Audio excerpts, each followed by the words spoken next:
encerclé par les valets de l'impérialisme français, est resté. Là où tout le monde se serait enfui, Gbagbo est resté, avec sa femme, ses enfants et sa mère, parce qu'il est le seul président reconnu par la Constitution ivoirienne, parce qu'il n'a pas un appartement qui l'attend à Londres, à New York ou à Paris. Et pourquoi risquer l'arrestation s'il avait des milliards dans les banques suisses?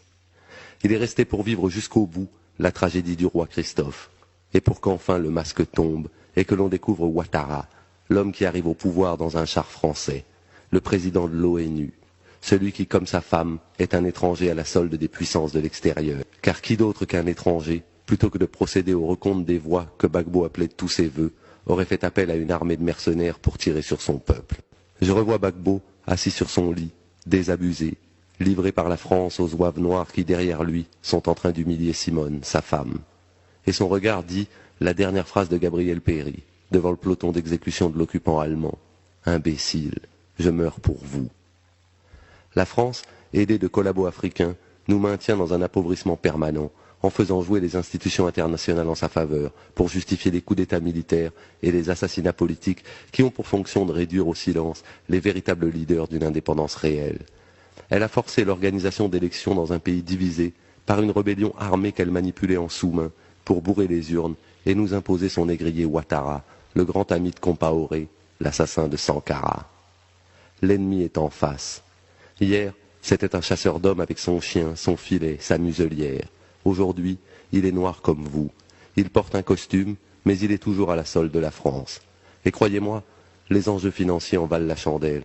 Ces enjeux, Mamadou Koulibaly, président de l'Assemblée nationale ivoirienne, les a expliqués dans un livre, La guerre de la France contre la Côte d'Ivoire, que les nègres, comme d'habitude, ne liront pas, parce qu'ils préfèrent se référer à la presse française, qui selon eux est plus crédible puisqu'elle est blanche. Cette presse française, très habile à mal poser les problèmes pour mieux légitimer les ignobles réponses qu'elle y apporte. Or, que peut-on attendre d'un journaliste lorsqu'il travaille pour Bouygues ou Bolloré? Elle ne raconte pas, la presse française, les intérêts de France Télécom qui a bénéficié d'une convention de privatisation dont elle n'a jamais respecté les clauses, ni des conventions obtenues de gré à gré par Bouygues sur l'eau et l'électricité à l'époque où le chef des rebelles, Ouattara, était Premier ministre, ni de l'autoroute du Nord que la France obligeait Gbagbo à confier au même groupe Bouygues.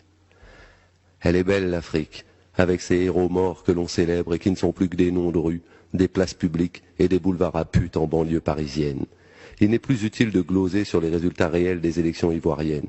Il est clair aujourd'hui que la France, comme jadis au Biafra, est le véritable instigateur de la rébellion en Côte d'Ivoire puisqu'elle s'est battue à sa place dans la bataille d'Abidjan. Pauvres nègres, réduits à nos folklores et nos querelles de poux, autour de nos indépendances nominales que les négriers français, avec la complicité de nos États, redéfinissent au gré des circonstances. Nos réactions ne surprennent personne, bien au contraire. À l'heure où le monde arabe, dans un immense élan fraternel, se révolte contre les dictatures que lui a imposées la CIA depuis 30 ans, les nègres que nous sommes courbent l'échine et acceptent le diktat français. Cette même France qui a déporté Bamba, Samori, liquidé El Hadji Omar, la France de la traite négrière, du travail forcé, de la colonisation, celle qui nous vole 69% de nos devises en échange de la monnaie de singe qu'est le CFA, ouvrez la parenthèse, colonie française d'Afrique, fermez la parenthèse, et qui plus récemment a assisté l'autorité Hutu lorsqu'elle exécutait 800 000 Tutsis.